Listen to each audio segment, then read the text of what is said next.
Coaching जाने के लिए तैयार हैं? कोचिंग तक की दूरी।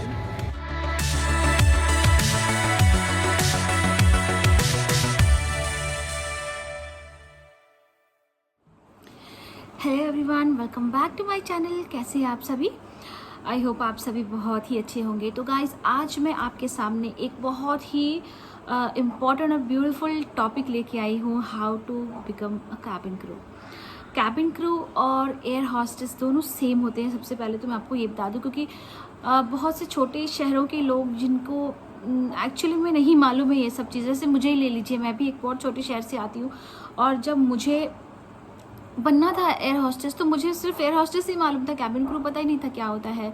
वो तो यहाँ आने के बाद में मुझे समझ में आया कि अच्छा, कैबिन क्रू और एयर हॉस्टेस दोनों सेम होते हैं। अब मेरे काम वालियों को ही ले ले, अगर मैं उनको बोलूँ मैं कैबिन क्रू थी, उनको नहीं समझ में आता। जब मैं उनको बोलती हूँ कि मैं एयर हॉस्टेस, तो ओ माँ, आप एयर हॉस्टेस थे, तो ऐसे उनका रिएक्शन होता है, चेंजेस होते हैं। तो अभी जो भी मेरे छोटे शहर की बहनें और जो भी देख रहे हैं ये वीडियो, तो अगर उनको ये चीज़ की सबसे पहले ये क्लियर कर दिया जाए, कैबिन क्रू और एयर हॉस्टेस दोनों सेम होते हैं। ओके, तो अब सबसे पहले तो हम ये जान लेते हैं कि एक एयर हॉस्टेस होती क्या है, कैबिन क्रू होती क्या है, उसका क्या काम है, उसका रोल क्या है। तो सबसे पहले तो पेरेंट्स के लिए है ये चीज़, क्योंकि कोई भी बच्ची जो होती है वो सबसे पहले अपने पेरेंट्स को अगर ये बोले कि मुझे एयर हॉस्टेस बनना है, स्पेशली छोटे शहर के लोगों को, और ले लिया जाए बड़े अपने शहर के लोगों को भी, जिनको बहुत ज़्यादा नॉलेज नहीं है इस चीज़ के बारे में, उनके दिमाग में सबसे पहले चीज़ आती है कि अरे कैबिन क्रू बनना है मतलब तो कुछ खराबी होने वाला है, या this field is not so good, अच्छी फील्ड नहीं है। लोग लड़कियों को बुरी नज़र से, गलत नज़र से देखते हैं। बच्ची बाहर जाती है, फ्लाइट पर जाएगी, क्या करेगी क्या नहीं करेगी। तो पेरेंट्स के लिए सबसे पहले तो ये बता दूं कि ये प्रोफेशन बहुत ही सेफ और बहुत ही प्राउडनेस से भरा हुआ है। मुझे ले लीजिए, मैं जब भी अपना यूनिफॉर्म पहन के बैग लेके निकलती थी ना, मेरा सर हमेशा ऐसे रहता था, प्राउड से मैं चलती थी कि मैं एक कैबिन क्रू हूँ, और मैं आज इतने पैसेंजर्स की लाइफ मेरे हाथों में है। मैं उनको हर चीज़ से हेल्प करने वाली हूँ। आप उनकी सेफ्टी ले लीजिए, सिक्योरिटी ले लीजिए, कुछ मेडिकल इमरजेंसी आ गई, कोई छोटे बच्चे की कोई इमरजेंसी आ गई, किसी प्रेग्नेंट लेडी की इमरजेंसी आ गई, तो आपकी जो बेटी आगे चल के कैबिन क्रू बनने वाली है वो केपेबल होने वाली है इन सब चीज़ों को हैंडल करना, प्लस स्ट्रेस हैंडल करना, हर चीज़ हैंडल करना उनको आने वाला है। और the most important thing, self defence भी आने वाला है, क्योंकि ट्रेनिंग में हमें ये सारी चीज़ें सिखाई जाती हैं। और डर है कि आपकी बच्ची बाहर जाएगी, तो सबसे पहले कि जो एयरलाइन वाले होते हैं ना, वो आपके अपने स्टाफ की सिक्योरिटी और सेफ्टी की सबसे पहले ध्यान रखते हैं कि हमारा जो एम्प्लॉय है सेफ होना चाहिए। तो जो उनको लेओवर्स भी जाते हैं, तो उनको जो होटल्स मिलते हैं ना, वो 5 स्टार्स होटल्स रहते हैं। आपकी बच्ची की लाइफ चेंज हो जाने वाली है। जो हम मिडिल क्लास के लोग जो कभी इतने बड़े बड़े होटलों में जाने का सपना भी देख सकते हैं ना, 5 स्टार में, ताज में जा रहे हैं, रेडिसन में जा रहे हैं हम, आप नाम लीजिए किस होटल में लेओवर्स नहीं मिलते। तो बच्चे आपके बिल्कुल सेफ रहते हैं। अब आप सोचेंगे कि ये कौन है जो इतना कुछ बता रही है, तो मैं पहले थोड़ा सा अपने बारे में बता देती हूँ कि मैंने अपनी लाइफ के 15 ब्यूटीफुल ईयर्स स्पेंड किए हैं एक एविएशन बहुत ही रेप्यूटेटेड ऑर्गेनाइजेशन के साथ as a lead cabin crew. और मैं बहुत बहुत बहुत खुश हूँ कि मैंने अपनी लाइफ के 15 साल इस ब्यूटीफुल कंपनी को दिए, जिसने मुझे बहुत अच्छे से ध्यान रखा, मुझे तराशा और मुझे एक इस लायक बनाया कि आज भी मैं बैठती हूँ तो मुझे बहुत खुशी होती है कि मैं एक कैबिन क्रू थी। प्राउड होता है अपने आप पे।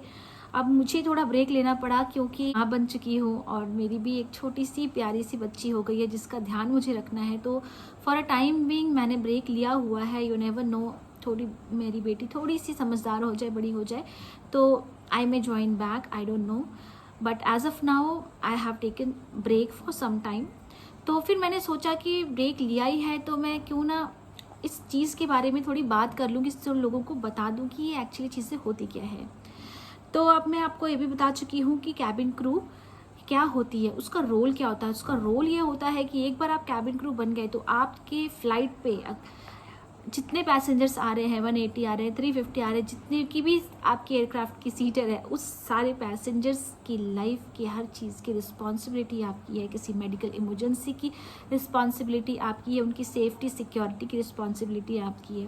कैबिन क्रू सिर्फ चाय देने के लिए नहीं है, क्योंकि मेरे इंस्टाग्राम पे बहुत से कमेंट्स आते हैं कि ओ तुम तो फ्लाइट पे चाय बेचती हो। नहीं, चाय हम, this is the secondary thing, this is a revenue for the company, but the company का एक छोटा सा रेवेन्यू का पार्ट है। और प्लस आपकी, अब इतनी लंबी फ्लाइट पे आप बैठ के क्या करोगे? तो चाय कॉफ़ी कुछ तो पीना है। आप 2 घंटे की मूवी पे जाते हो तो पॉपकॉर्न लेके जाते हो, राइट? तो सेम चीज़ है, फ्लाइट पे बैठ रहे हो, बोर हो रहे हो, क्या करना है? तो चलो हम लोग आपको चाय कॉफ़ी सर्व कर देते हैं। तो इसमें हम सबसे पहले तो वेटरेस और ये सब नहीं बन जाते हैं। हमारा पहला और सबसे इम्पॉर्टेंट चीज़ होती है कि हम अपने पैसेंजर्स को 1 point two other point safe लेके जाए। तो हमारा सबसे पहले उस चीज़ के लिए हमें ट्रेनिंग दी जाती है। हमें ट्रेनिंग दी जाती है एयरक्राफ्ट को सेफ़ कैसे रखना है, ताकि हमारे पैसेंजर सेफ़ फील करें। एयरक्राफ्ट के पास कुछ भी अनवांटेड चीज़ें, अनवांटेड लोग नहीं आने चाहिए। सिर्फ ऑथोराइज्ड लोग ही एयरक्राफ्ट के पास आते हैं। क्लीनिंग के लोग जो आते हैं उनको टॉप टू चेक किया जाता है, फ्रिस्क किया जाता है, तभी वो एयरक्राफ्ट के अंदर एंटर हो सकते हैं। तो एयरक्राफ्ट, क्योंकि एयरक्राफ्ट इतनी आसमान में उड़ेगा ना, ज़मीन का नहीं है कि हम उसे बचा सकते हैं। एक बार आसमान में चला गया तो उसके बाद तो फिर हम चाह के भी कुछ भी नहीं कर पाएंगे। तो उसकी सेफ्टी ज़्यादा इम्पॉर्टेंट होती है और सब चीज़ें ध्यान में रखी जाती हैं। तो कैबिन क्रू जो होता है वो सब मेक श्योर करता है कि हमारा एयरक्राफ्ट जो है पूरा सेफ होना चाहिए। ओके, तो ये छोटा सा रोल मैंने आपको, अभी छोटा है, अभी इसके बहुत रोल्स होते हैं एयरक्राफ्ट में। किसी पैसेंजर को बीमार पड़ गया, कैबिन क्रू ट्रेंड होती है, फर्स्ट एड ट्रेंड होते हैं वो लोग, सर्टिफाइड ट्रेनर्स होते हैं, ताकि आपको फर्स्ट एड प्रोवाइड कर सके। अगर हार्ट अटैक आ गया तो वो ट्रेंड है कि हार्ट अटैक में आपको क्या करना है, आपको क्या चीज़ें प्रोवाइड करनी है। अगर यहाँ तक कि अगर कोई प्रेग्नेंट लेडी है और उनको लेबर पेन शुरू हो गए तो वो इतनी केपेबल होती हैं कि वो एक बच्चा डिलीवर भी कर सकती हैं। अगर कुछ आपको इमरजेंसी, अगर किसी आपको, वो सेल्फ डिफेंस भी कर सकती हैं, खुद को बचा भी सकती हैं। तो वो इतनी ज़्यादा केपेबल, इतनी ज़्यादा ट्रेंड होती हैं। तो ये सारी चीज़ें होती हैं। Okay, so now we'll talk about the eligibility criteria for becoming a cabin crew. तो उसकी सबसे फर्स्ट चीज़ जो होती है, एज होती है। आपकी एज 18 तो मिनिमम होनी चाहिए, और मैक्सिमम डिपेंड करती है एयरलाइंस पे। तो जिस एयरलाइन में मैं थी उसमें 27 थी मैक्सिमम फॉर द फ्रेशर्स। तो अगर डिपेंड करती है, अलग अलग एयरलाइन पर डिपेंड करती है। वो आपको जब आप अप्लाई करोगे तो उनकी वेबसाइट पे जाओगे तो वो आपको क्राइटेरिया वहाँ बता देंगे। But as per my airline, मेरी क्राइटेरिया था 18 to 27 होता है। नॉर्मल मोस्टली एयरलाइंस में, डोमेस्टिक एयरलाइंस में तो यही होता है। ओके, तो पहली चीज़ तो हो गई हमारी एज। सेकंड चीज़ होती है हमारा एजुकेशन। तो हमारी क्वालिफिकेशन आपकी होनी चाहिए +2 मिनिमम। मैक्सिमम आप जो भी कर सकते हैं वो आप पर डिपेंड करता है, बट मिनिमम आपको ज्वाइन करने के लिए +2 होने चाहिए, वो भी किसी भी रिकॉग्नाइज्ड बोर्ड या यूनिवर्सिटी से। आपको +2 किसी भी स्ट्रीम में चलेगा, वो कोई स्पेसिफिक नहीं है कि आपको फिज़िक्स, केमिस्ट्री, मैथ और बायोलॉजी ऐसा कुछ चाहिए। आप किसी भी स्ट्रीम के हो, 12th क्लियर होना चाहिए आपके पास सर्टिफिकेट्स होने चाहिए। थर्ड, आपका आधार कार्ड आपके पास होना चाहिए, पैन कार्ड होना चाहिए। मोस्ट इम्पॉर्टेंट थिंग, पासपोर्ट बहुत ज़रूरी है। अगर आपके पास पासपोर्ट नहीं है तो आप एक कैबिन क्रू नहीं बन सकते। तो मेक श्योर इधर आप पासपोर्ट पहले से अप्लाई करके रखो, और नहीं तो अगर आप इंटरव्यू के लिए जा रहे हैं, आप सोच रहे हैं कि मैं इंटरव्यू के लिए जाऊँ, तो आपको पासपोर्ट अपना रेडी रखना पड़ेगा। आप अप्लाई कर दो, और इंटरव्यू में जब आपसे पूछा जाए पासपोर्ट है तो आप बोल दो कि भाई मैंने अप्लाई किया हुआ है, तो मैं जल्दी मिल जाएगा मुझे। ये है। फिर है आपकी हाइट होनी चाहिए 155 सेंटीमीटर तो मिनिमम होनी चाहिए। डैट मीन्स 5 फुट 2 इंच तो मिनिमम हाइट चाहिए ही चाहिए। उसके ऊपर तो बहुत ही अच्छा है, वो आपके लिए प्लस पॉइंट हो जाएगा। और उसके बाद होती है आपकी कम्युनिकेशन। आपकी कम्युनिकेशन बहुत इम्पॉर्टेंट है। आपको इंग्लिश आपकी बहुत अच्छी तो नहीं, लेकिन इतनी अच्छी होनी चाहिए कि आप एक हेल्दी कम्युनिकेशन कर सके, कम्युनिकेट कर सके।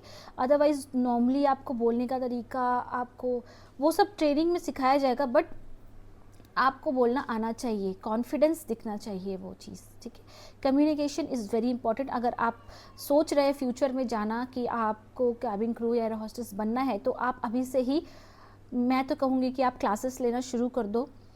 तो आप इंग्लिश की स्पीकिंग क्लासेस चलती ही रहती हैं, आप कहीं भी एडमिशन लेके आप क्लासेस शुरू कर दो। अगर आप उतने कॉन्फिडेंट नहीं हो कि आपकी इंग्लिश में फ्लुएंसी कैसी है, तो आप शुरू कर सकते हैं, वो आपके लिए प्लस पॉइंट हो जाएगा। और होता है उसमें आपके tattoos is also very important. Tattoo कोई भी डोमेस्टिक एयरलाइन में तो विजिबल टैटूज़ नहीं होने चाहिए, इंटरनेशनल में टैटूज़ होने ही नहीं चाहिए। तो आप टैटूज़ करवाइए ही मत। अगर आपको इस फील्ड में आप जाने का सोच रहे हो तो मेरी तरफ से तो मत ही कराइए तो अच्छा होगा। और अगर डोमेस्टिक में ही रहना है तो आप वो कर सकते हैं कि आप विजिबल टैटू नहीं होने चाहिए, दिखना नहीं चाहिए। फेस क्लीन रहना चाहिए आपका। अगर थोड़े पिंपल विंपल हैं तो आपको वो क्लीन रखना पड़ेगा, फिट रहना पड़ेगा। आपको कोई ऐसी बीमारी नहीं होनी चाहिए जो आपको फ्लाइंग में प्रॉब्लम क्रिएट करे, तो उस चीज़ का भी बहुत ध्यान रखिए। अपने वेट का बहुत ध्यान रखिए, क्योंकि इंटरव्यू में जाएंगे तो आपका 3rd राउंड मेडिकल राउंड होता है, जिसमें आपको चेक किया जाता है, आपकी हाइट, वेट, स्किन क्लियर, सब कुछ चेक किया जाता है। तो मैं आगे आपको वो सब भी बताऊंगी कि इंटरव्यूज़ में क्या क्या होता है, कैसे कैसे राउंड्स होते हैं, वो सब चीज़ें बताऊंगी। तो फर्स्ट हमने ये क्लियर किया कि आपकी इसमें आपको अप्लाई करने के लिए सबसे पहले इन सब चीज़ों के लिए आपको तो फुल रेडी होना चाहिए। एंड यस, अपडेटेड रेज्यूमे आपका अपडेटेड होना चाहिए। और वो रेज्यूमे आपका बहुत इफेक्टिव होना चाहिए, क्योंकि फर्स्ट चीज़ जो इंटरव्यूअर देखेगा वो आपका रेज्यूमे देखेगा कि वो कैसा है, तो वो बहुत ही अच्छा बनना चाहिए। तो आप या तो खुद किसी की हेल्प से बना लीजिए, नहीं तो आजकल ऑनलाइन बहुत से ऐप्स हैं, आप कहीं से भी लेके उससे एक अच्छा सा रेज्यूमे बना के अपडेटेड वन रख लीजिए, ठीक है। पासपोर्ट साइज़ फ़ोटोज़ भी रख लीजिए। तो ये है आपका क्राइटेरिया, आप प्रिपेयर हो रहे हैं आपके इंटरव्यू के लिए। ओके, सो क्राइटेरिया आपको पता चल गया। नाउ मैं आपको ये बताऊंगी कि अपने आप को आप रेडी कैसे करें इंटरव्यू के लिए। इंटरव्यू के लिए आपको सबसे पहले तो बहुत कॉन्फिडेंस चाहिए। You have to be very very very confident, because the interview is not easy guys, it is very tough. So क्योंकि बहुत से लोग आते हैं, मतलब मैं आपको बोलूँ तो 500 तो मिनिमम आते ही हैं इंटरव्यू के लिए, और उनमें से आपको दिखना है, आपको शाइन करना है। That means you have to be very very very confident and well prepared. और जिस भी एयरलाइन के इंटरव्यू के लिए जा रहे हैं उस एयरलाइन के बारे में थोड़ा ज़रूर पढ़ लीजिएगा।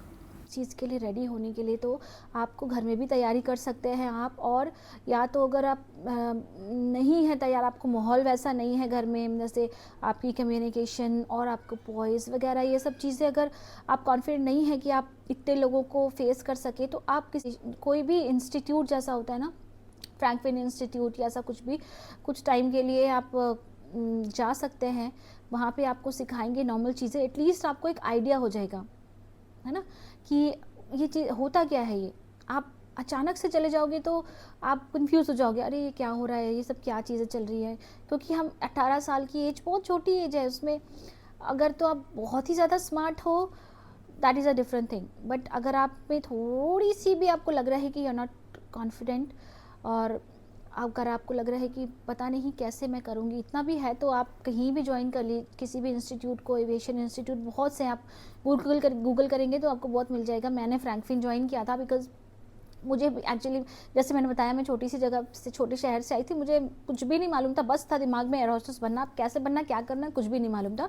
तो मैंने ऐसे ही एक बार इंटरनेट पर सर्च किया था, तो मुझे Frankfinn institute of air hostess training का मेरे को उसमें आया, तो मैंने उसमें अप्लाई किया, और मैंने वहाँ से, मुझे एक्चुअली में दुनिया देखने का मौका मिला। मैं अपनी छोटी सी दुनिया से बाहर निकली, मैंने देखा कि दुनिया तो बहुत बड़ी है। तो मैं इसलिए मैं आपको बिल्कुल लो से बता रही हूँ कि मैं जहाँ से निकल के बाहर आई हूँ, इतनी बड़ी दुनिया में आके मैंने देखा है ये सब चीज़ें, तो मैं आपको वहाँ से रूट से बता रही हूँ चीज़ें कि आप कैसे शुरू करें। क्योंकि सीधा अगर मैं आपको बताऊँगी ये आपके क्राइटेरिया है, ऐसे ऐसे करना है, तो अब आधे लोगों को तो समझ में भी नहीं आएगा कि अब मैं, पता तो चल गया पर जाऊँ कहाँ, क्या करूँ। इसलिए मैं आपको शुरू से बता रही हूँ कि आप इंस्टीट्यूट ज्वाइन कर सकते हैं। अगर आपको कॉन्फिडेंस नहीं है, वो आपको एटलीस्ट कॉन्फिडेंस दे देंगे कि आप जाके इंटरव्यू में बैठ सकें, क्योंकि इंटरव्यू देना इजी चीज़ नहीं होती, बहुत बहुत मेहनत का काम है।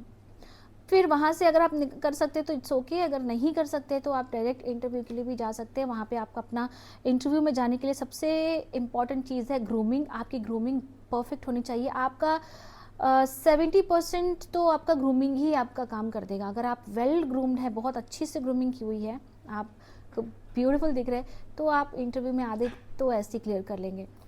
रेज्यूमे लेके जाना, पासपोर्ट लेके जाना, आधार कार्ड लेके जाना, ओके, इतनी चीज़ें आपका अपडेटेड रेज्यूमे बता दिया, ये सब चीज़ें लेके जाना। ग्रूमिंग आपकी, ग्रूमिंग में आपको जो ड्रेस पहनना है वो आप ऐसे कुछ भी पहन के नहीं जा सकती, आपको फॉर्मल्स पहन के जाना होता है।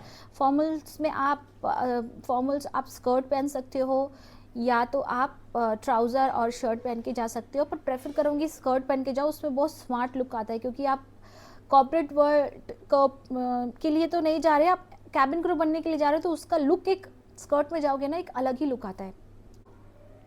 और बाल बिल्कुल टाइडी होने चाहिए, ऐसे बिखरे बाल खुले वुले करके कभी भी नहीं जाना, वो इम्पैक्ट ही अलग पड़ता है। तो बाल बिल्कुल अच्छे से टाई करके बन करके, या पोनी ब्यूटीफुल अच्छी से पोनी करके जाओ, क्योंकि बन करना वहाँ पे सिखाएंगे, हर चीज़ सिखाएंगे, ग्रूमिंग आपकी इन्हांस करेंगे, अच्छा ग्रूमिंग सिखाएंगे। एक बार आप सेलेक्ट हो गए ना, आपको किसी चीज़ की टेंशन लेने की ज़रूरत ही नहीं। उसके बाद मैं बता रही हूँ ना, आपकी ज़िंदगी ही चेंज हो जाएगी, लाइफ चेंज हो जाएगी पूरी। बट स्टार्टिंग तो आपको अपने एफर्ट्स भी तो करने पड़ेंगे ना। अगर आपको लाइफ चेंज करनी है, अच्छा करना है, तो आपको तो थोड़ा तो मेहनत करनी पड़ेगी उस चीज़ के लिए। तो बस आप ग्रूमिंग करके अपना अपडेटेड रेज्यूमे लेके, पासपोर्ट, आधार कार्ड, ये सब लेके जाइए। ओके, अब ये भी मैंने बता दिया कि इंटरव्यू में आपको कैसे जाना है, लेकिन इंटरव्यू है कब, ये कैसे पता चलेगा? तो इसके भी पता करने का आजकल बहुत इजी तरीका है, सोशल मीडिया। आप सोशल मीडिया में बहुत सारे ग्रुप्स बने हुए हैं, इंस्टाग्राम पे अगर आप गूगल करेंगे तो बहुत सारे ग्रुप्स बने, और आप डायरेक्टली भी किसी भी एयरलाइन के वेबसाइट पे जा सकते हैं। वहाँ पे आपको डेट्स पता चल जाएंगे, तो आपको वहाँ से डेट्स निकल जाएंगे, आप अप्लाई कर सकते हो। लेकिन आपको मैं एक बात बता दूँ, कोई भी एयरलाइन कभी भी आपको सिलेक्शन के पैसे नहीं मांगती। तो अगर कोई आपसे कह रहा है कि आप मुझे इतने पैसे दो, मैं आपका सिलेक्शन करवा दूँगा एयरलाइन में, नहीं हो सकता, आपके मेरिट पे होगा। अगर कोई ऐसा बोल रहा है तो वो फ्रॉड है, उसकी बातों में कभी भी नहीं आना, अपने पैसे बर्बाद नहीं करना। क्योंकि अगर एक बार आपका सिलेक्शन हो जाता है ना, तो उसके बाद आपको कुछ पैसे देने पड़ते हैं आफ्टर सिलेक्शन, और वो भी पैसे रिफंडेबल होते हैं। आपको 3 साल के बाद वो पैसे वापस मिल जाते हैं as a token of bonus. वो बोनस में वो पैसे प्लस आपको और एक्स्ट्रा बोनस भी मिलेगा। तो वो आपको उसमें टेंशन लेने की ज़रूरत नहीं, क्योंकि वॉक इन इंटरव्यूज़ भी होते हैं। और नहीं तो डायरेक्टली आप अगर इंडिगो में जाना है आपको, तो इंडिगो के लिए आप हर every Monday, I am not sure, I have forgotten, क्योंकि जब मेरे टाइम में तो एक फिक्स डे है उनका, जो जीबीपी है ना दिल्ली में, जो उनका हेडक्वार्टर है ग्लोबल बिजनेस पार्क, वहाँ पे हर मंडे और वेंसडे आई गेस 2 दिन वॉक इन इंटरव्यूज़ आप डायरेक्टली जाके कर सकते हो। पता, वहाँ पे भी आप डायरेक्टली जा सकते हो और इंटरव्यूज़ होते रहते हैं वहाँ पे, क्योंकि बहुत बड़ी एयरलाइन है ना, तो उसमें आपको सिलेक्शंस होते रहते हैं। तो अभी तो एयरलाइन बहुत ज़्यादा ग्रो भी कर रही है, तो कैबिन क्रू की ऑब्वियसली नीड है। तो अगर आप कॉन्फिडेंट हो और डिज़र्विंग हो, आपको डेफिनेटली आपको मिल जाएगी जॉब। ओके, तो अब ये हो गया, आपको ये भी पता चल गया। अब आप इंटरव्यू में गए, तो सबसे पहले मैं अभी इंटरव्यू में आपके कितने राउंड्स होते हैं, कैसे सिलेक्शन प्रोसेस होता है, वो सब चीज़ें मैं आपको बता देती हूँ। तो सबसे पहले आप गए, अंदर जाते हो, आपको एक बिठा दिया जाता है, पहले जीडी होता है। सबसे पहले फर्स्ट राउंड होता है ग्रुप डिस्कशन। ग्रुप डिस्कशन में गाइज आपको बहुत कॉन्फिडेंट होना पड़ेगा। आप मेक श्योर जब भी जीडी का एक टॉपिक दिया जाता है, you have to be very quick. आप पहले स्टार्ट करो तो आपको फ़ायदा होगा। आप जीडी कर रहे हो, आपको टॉपिक मिला, तो आप हमेशा as per my point of view ऐसा बोलना। आप किसी को गलत साबित मत करो, लेकिन आप उसको ये बताओ कि मेरे पॉइंट ऑफ व्यू से ऐसा है, और कोशिश करो इंटरेक्ट करने की ज़्यादा, क्या कि आप जो इंटरव्यू ले रहा है, आप उसकी नज़रों में आ जाएं कि हाँ भाई, ये बंदी कॉन्फिडेंट दिख रही है और अच्छी बात कर रही है, ये बोल रही है, इसको टॉपिक कुछ मालूम भी नहीं होगा, फिर भी अपना पॉइंट ऑफ व्यू रखो बीच में ज़रूर। जीडी में बस वो यही देखेंगे, कॉन्फिडेंस, आपको कितनी इंग्लिश आती है, आप कितना अच्छा बात कर पा रहे हो। वहाँ से अगर आप बाबूजी करे सिलेक्शन हो गया आपका, आप निकल गए आगे। सेकेंड राउंड में आपका HR राउंड हो जाता है। HR राउंड होता है, आपको एक HR पर्सन आएगा, वो आपका इंटरव्यू लेगा, 1-on-1 इंटरव्यू होता है। उसमें आप 1-on-1 देखें, आपकी ग्रूमिंग चेक करते हैं वो लोग, आपको देखेंगे, आपसे बात करेंगे, पर्सनली बैठ के आपसे कुछ भी, आपके tell me something about yourself, कोई टॉपिक देंगे, आप इस पे बात करो, थोड़ी बताओ कल आपने क्या किया था, आपने सैटरडे को क्या किया था, आपने ऐसे कुछ भी स्टोरी बना के आप बोल देना, बट बोलना है, चुप नहीं रह सकते आप, चुप रहना ही नहीं है, नहीं तो हटा देंगे, क्योंकि इतने लोग 400-500 लोगों में से आपके पीछे इतना टाइम वेस्ट नहीं करेंगे वो लोग। ओके, तो देन थर्ड राउंड में होता है मेडिकल राउंड। अगर आप क्लियर करके आपका नाम आ गया भैया, आप थर्ड राउंड में पहुंच गए, आपके थर्ड राउंड मेडिकल राउंड हो जाएगा। मेडिकल राउंड में आपको देखा जाएगा आपकी बॉडी पे कोई स्कार तो नहीं है, आपकी हाइट वेट चेक करेगी, आप क्राइटेरिया में आते हो कि नहीं, आपकी हाइट आपकी वेट कितनी है। तो रिजेक्शन से पहले आप प्रिपेयर होके जाओ ना, अगर आपकी हाइट उतनी नहीं है आप जाओ ही मत, क्यों अपने आप को दिल छोटा करना ना, अरे मेरा सिलेक्शन नहीं हुआ। तो आपको क्राइटेरिया पता होना चाहिए कि भैया 155 जो है इसकी क्राइटेरिया है, तो अगर मैं 155 हूँ तो ही मैं जाऊँ, नहीं तो मैं क्यों टाइम वेस्ट करूँ। आप कुछ और प्रोफेशन भी कर सकते हो ना, कुछ और भी ज्वाइन कर सकते हो, ग्राउंड स्टाफ भी ज्वाइन कर सकते हो, इसके बारे में भी मैं आपको बताऊंगी। ग्राउंड स्टाफ में हाइट का कुछ भी नहीं होता, आप जा सकते हो। ये भी मैं आपको एविएशन में जितने भी करियर ऑप्शंस होते हैं ना, जितने भी डिपार्टमेंट्स होते हैं उन सब के बारे में थोड़ा थोड़ा बता दूंगी कि अगर आपको एविएशन ही करियर बनाना है तो आप किस चीज़ में जा सकते हो, आप किस चीज़ में थोड़ा कम हो तो आप ये चीज़ ऑप्शन एज ऑप्शन ले सकते हो, लाइक दैट। ओके, तो मैं ये सब आपको बता दूंगी, लेकिन फिलहाल अभी कैबिन क्रू की बात करें तो मैं आपको कैबिन क्रू के बारे में बता रही हूँ। तो मेडिकल राउंड क्लियर अगर हो गया तो फाइनल राउंड आपका होगा हेड ऑफ द डिपार्टमेंट से। जैसे आप कैबिन क्रू जा रहे हो तो कैबिन क्रू के जो हेड होते हैं और सीईओ से, प्रेसिडेंट से, किसी से भी आपका पर्सनल इंटरव्यू होगा। अगर वो क्लियर हो गया then that means you are selected. एक बार सिलेक्शन हो गया तो फिर बहुत अच्छी बात है, सिलेक्शन हो गया उसके बाद तो कुछ टेंशन लेने की बात ही नहीं है, सब कुछ आपका ऐसे ही होता जाएगा आपसे। उसके बाद में एक बार सिलेक्शन हो गया तो अब गाइज, अब ये वीडियो बहुत ज़्यादा लंबी होती जा रही है, तो अभी सिलेक्शन हो गया, अब मैं यहाँ पर ही वीडियो बंद करती हूँ और मैं आपको अगली वीडियो में बताऊँगी कि सिलेक्शन के बाद में अगर आप एक बार सेलेक्ट हो गए, आप चले गए किसी एयरलाइन में, उसके बाद ट्रेनिंग प्रोसेस क्या होता है, क्या क्या उसमें सिखाया जाता है, पढ़ाया जाता है, तो आप मेंटली सो दैट आप मेंटली प्रिपेयर रहो कि हाँ अब मुझे आगे ये करना है, तो मैं आपको इस बारे में बताऊंगी। तो इसके लिए आप मेरी अगली वीडियो का वेट करिए प्लीज़। मैं आपकी अगली नेक्स्ट वीडियो में आपको डिटेल में समझा दूंगी कि सिलेक्शन के बाद में आप क्या कर सकते हैं, कैसे क्या क्या करना होता है, ठीक है। तो स्टे ट्यून्ड और मेरी अगली वीडियो का वेट करिए। तब तक के लिए thank you so much. I hope ये वीडियो आपके लिए बहुत ही ज़्यादा हेल्पफुल रही होगी। अगर हेल्पफुल रही होगी तो प्लीज़ मेरी वीडियो को लाइक ज़रूर कर दीजिएगा और चैनल सब्सक्राइब कर लीजिएगा। तो तब तक के लिए thank you so much for watching my video and मेरी कल की वीडियो का वेट करिए, तब आपको आगे की बताऊँगी। Thank you so much.